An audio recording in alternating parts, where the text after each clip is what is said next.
start with the middle school. Our third place winner and the winner of a cash award, Levi Walters.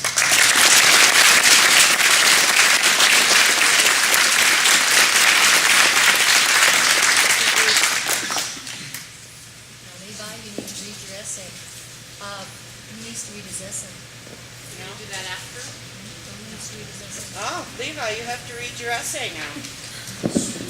You get the mic.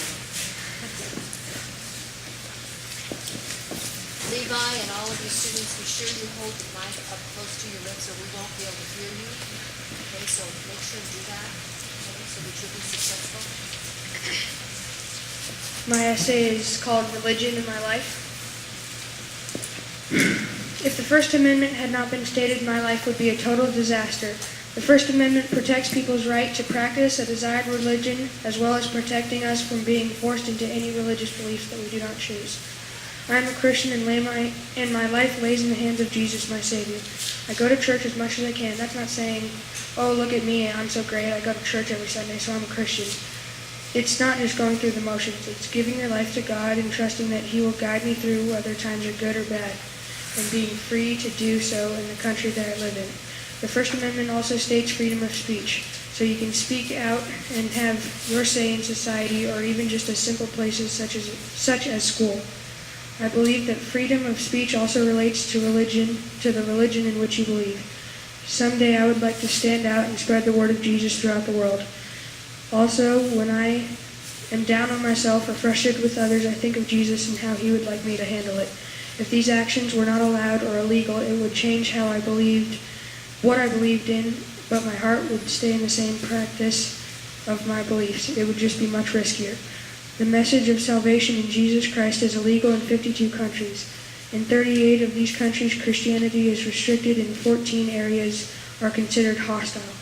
I am so grateful to live in America and have the freedom to believe what I believe and speak out about what I believe and not be afraid about doing so.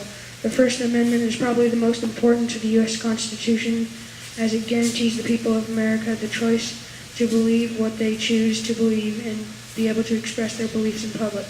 The United States of America, the country that I call home, is very important. Has very important things based on Jesus and the Christian religion. In fact, our country was founded on the Christian religion. On our money, it says, "In God we trust." In our pledge, the Pledge of Allegiance, it says, "One nation under God." Our forefathers truly believed that God was part of this country.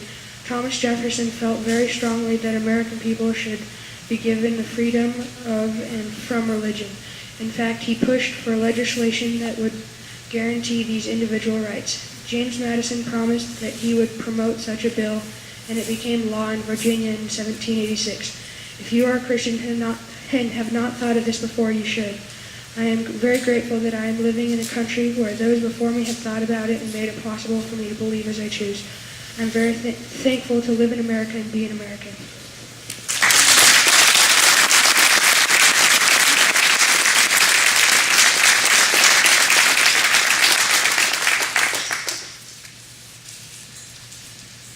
Congratulations.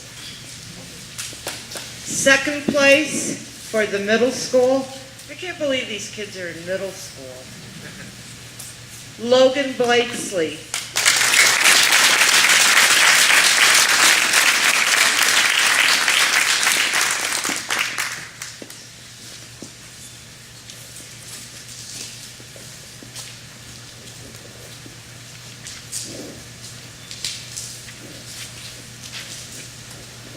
The title of my essay is Our Rights Are Ours, right? The United States Constitution has been revised 27 times in the shape of amendments. These amendments are additions to the Constitution that are meant to improve the lives of American citizens. They affect Americans' everyday lives to a great extent.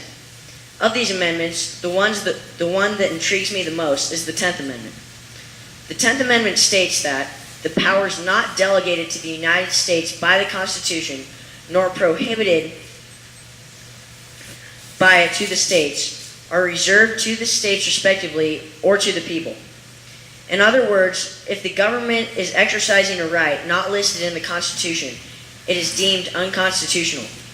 In addition, it states that states and individuals have any power not prohibited by the Constitution or delegated to the federal government. This is important to the way I live everyday life because if the government was not bound by the Constitution, our country would be vulnerable to corrupt leadership. If an unjust government was to come to power, it could nullify every right that we take for granted today. As it is right now, the main buffer between us and that possibility is the 10th Amendment. The Constitution's original purpose was to protect and designate the rights and powers of the people and individual states of America. The 10th Amendment is a vital part of this. However, our government has at times blurred the lines of the original intent of this amendment. The most significant recent example of this disregard is the Obama administration's health care plan. The Constitution gives federal government the right to regulate interstate commerce. However, this does not include making a citizen buy something. This act violates the 10th Amendment by forcing people to buy insurance to receive health care.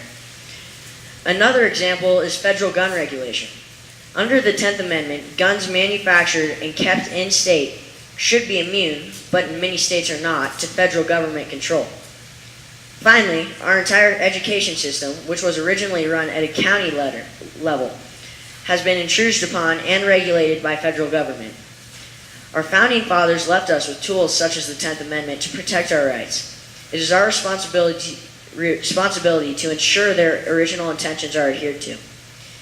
In light of recent 10th Amendment violations, the citizens of America are realizing how right the founding fathers were when they declared that a closely regulated government is the best for protecting our rights. The main tool in many of the legislative battles being fought is the 10th Amendment. It has been used by many states to win court cases against the federal government. For example, there was a court case in which 20 states responded to stimulus spending by declaring sovereignty under the 10th on May 2010. There was also a case in Montana related to government control of firearms that passed under the 10th on the same date. As Alexander Hamilton said, the fabric of the American empire ought to rest on the solid basis of the consent of the people, and the streams of national power ought to flow from that pure original fountain of pure legitimate authority. This statement stands true, and it is what the founding fathers based this great country on. The 10th Amendment is a vital tool for keeping this dream alive for myself and all other Americans. Thank you.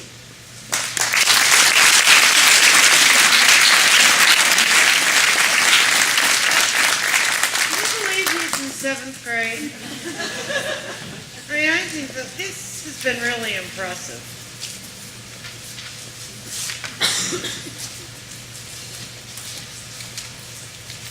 Okay, now we have our final award for, forgot your money.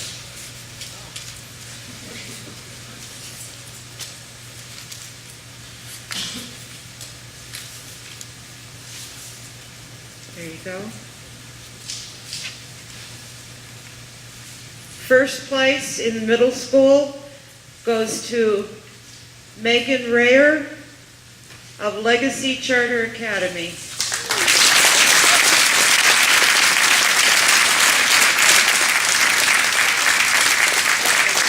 Megan Ryer.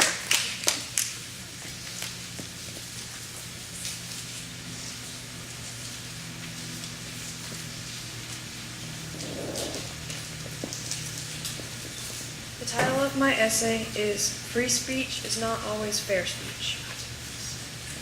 Being a middle school student, it is challenging to find ideas in the United States Constitution that are directly relevant to my life. Like most people my age, the First Amendment is the amendment that I view as relating most to me. It states simply that every American citizen has the freedom of speech, press, assembly, and religion. Most Americans would agree that these are positive things to have in our life. Sadly, however, some choose to abuse these rights. There is one specific group that has been abusing these rights for several years now. They are called the Westboro Baptist Church, or the WBC, led by the Phelps family outside of Topeka, Kansas. This group, which is separate from the Baptist faith, claims that they teach the true Bible and that they are a real church of God. The WBC believes that God is killing American soldiers in combat in order to punish the American states for various non-military related issues, such as age, alternative lifestyles, and Muslim terrorism. They trample on flags, display disturbing signs against these groups, and worse. One of the WBC's main public activities is protesting the funerals of soldiers. The law forces them to be a minimum of 500 feet from the services being held, but that does not stop them from causing emotional stress to the families of the fallen soldier. They assemble as close as possible with funeral services, chant hateful slogans, and spit on the face of those attending the funerals. The mourning families try to hold a ceremony in honor of their loved one's death and are legally allowed, but our very own Constitution to be erupted by rude and nasty protesters celebrating the tragedy. Most people in America strongly disagree with the views and the actions of the WBC and see this behavior as shameful. They call themselves Christians, but their actions do not show the love of God or the Christian groups. And as a Christian myself, I find the views of these people to be incredibly hateful and wrong. But despite the obvious inappropriateness of their actions, they are protected by the United States Constitution under the First Amendment, freedom of speech, freedom of assembly, and freedom of religion. Freedoms that my father, as an officer of the United States Army, serves to protect. The actions of the Westboro Baptist Church are a major controversy in the country and disgusting to my family. Being an Army brat, born and raised in the Army tradition, their acts are personally and offend me. If my father were to die defending our country so that the WBC could continue using their First Amendment rights as this group showed up to protest at his funeral, I would be angry beyond words and resentful of the way that they choose to use these rights. The Westboro Baptist Church is a disgrace to our forefathers, the Constitution, and Christians everywhere.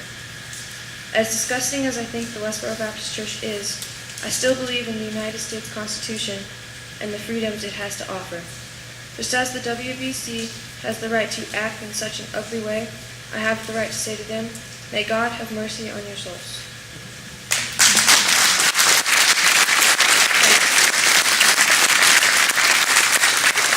Congratulations to Megan. Now we'll move to the high school and start with the third place award. Oops, I forgot your money. I think I want to keep this or something.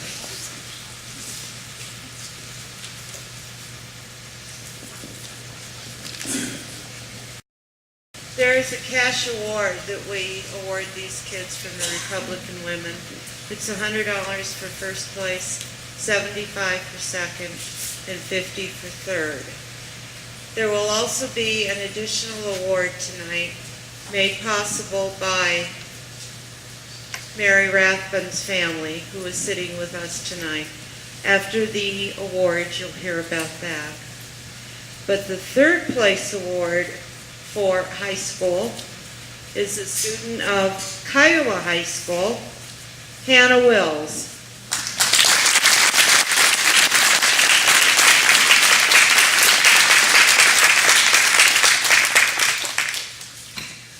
Amendments, 27 great additions to the United States Constitution. But one amendment stands out as an exceptionally great one, the First Amendment.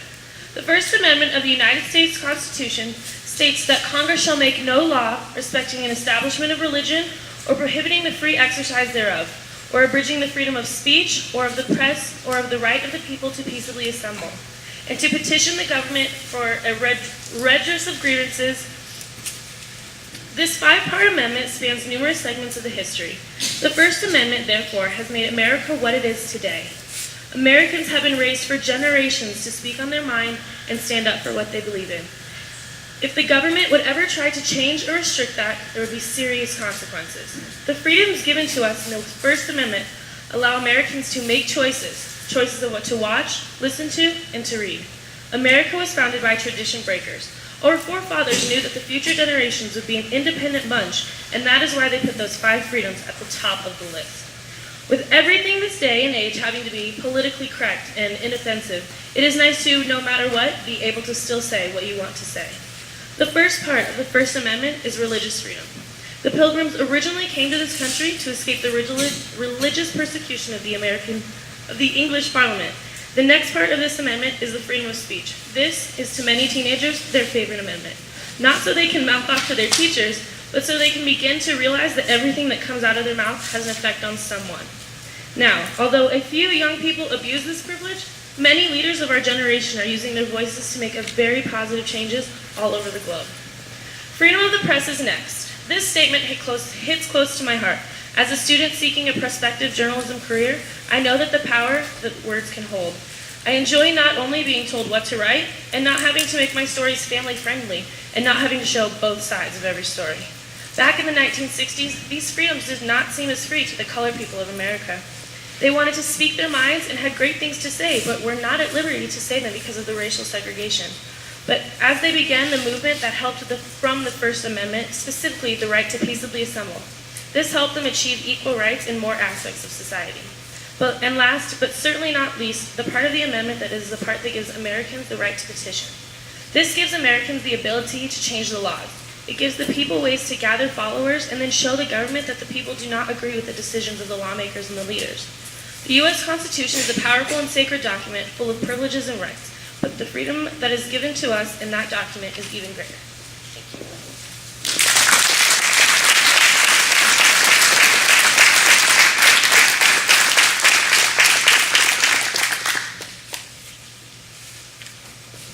Okay, now for second place, from Kiowa High School, Rebecca Seawald.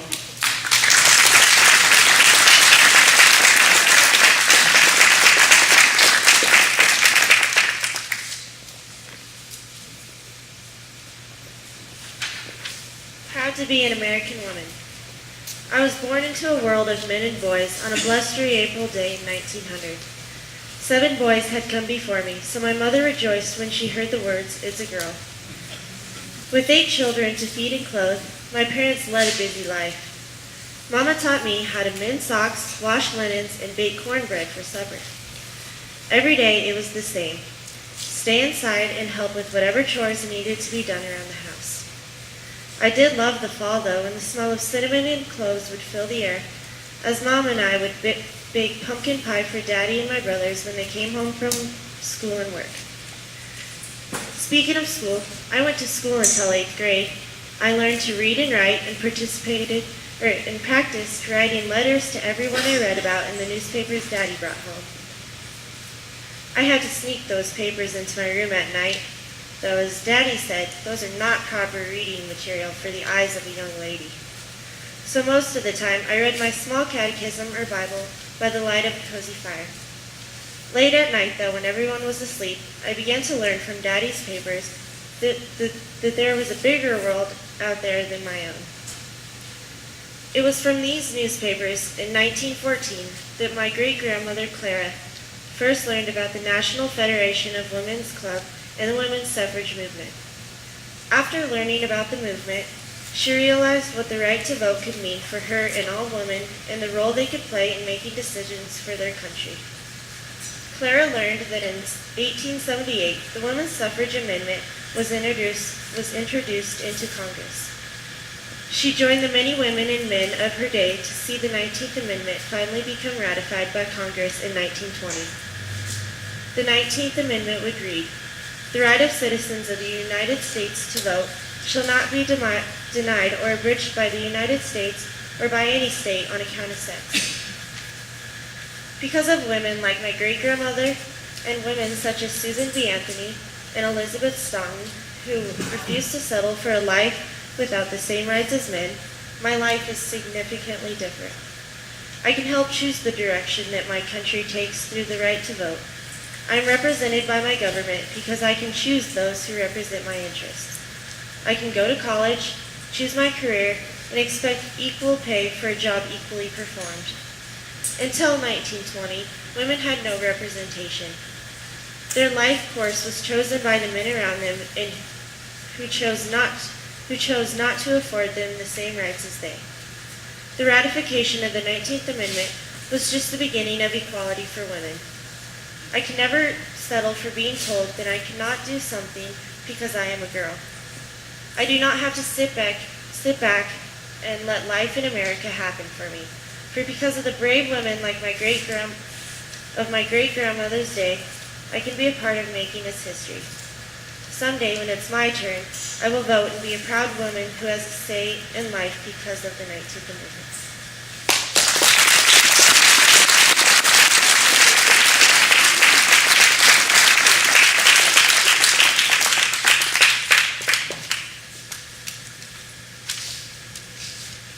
That was not one of the essays I got to read. Everybody gets different essays. Boy, I sure like that one. I think there are a lot of proud American women in this room tonight. Okay, now for the final award for high school. It is Henry Imperial.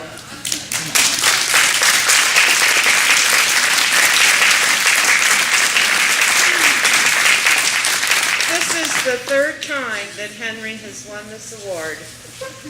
In a row, he reminded me. Congratulations, Henry.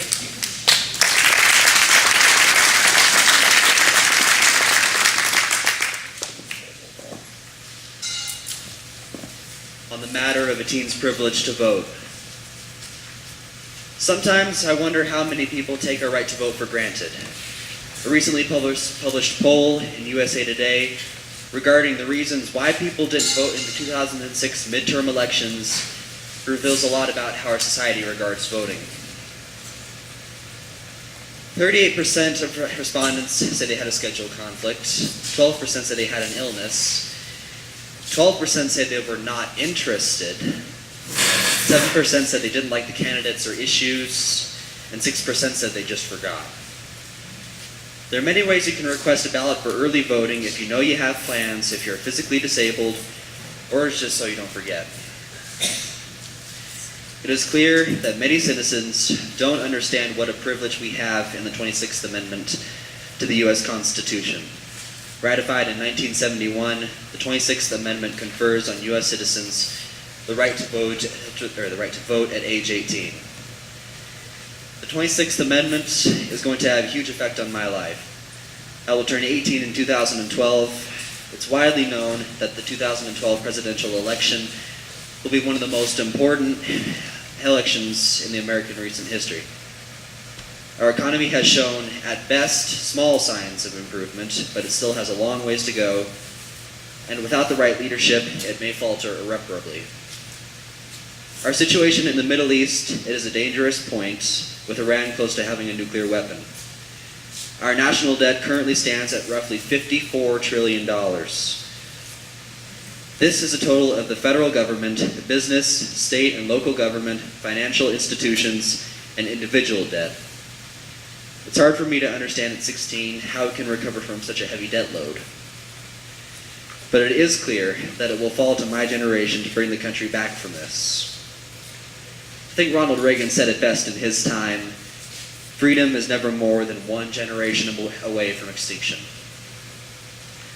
Presidential elections are vital, but our state and local voting is just as essential. Colorado's recent Republican gubernatorial primaries had a difference of only about 5,000 votes. Out of about 400,000 votes, that's a very close election. Clearly, every vote counted. The illegal immigration situation is also a critical factor. Earlier this year, over 6,000 voter registrations in Colorado were determined to be fraudulent because the applicant was not a U.S. citizen. Those registrations were handled by an extremist group, which has since been defunded. Given our current state of affairs, both locally and nationally, the stakes have never been higher. Critical issues are all around us, and our generation stands ready to improve the state of America. When I spoke with my friends about this essay, those that will be able to vote for the first time in the next election cycle fully intend to, without exception. There are times in history when every good soul has to step forth and do his or her duty. I will proudly uphold and honor my constitutionally given privilege.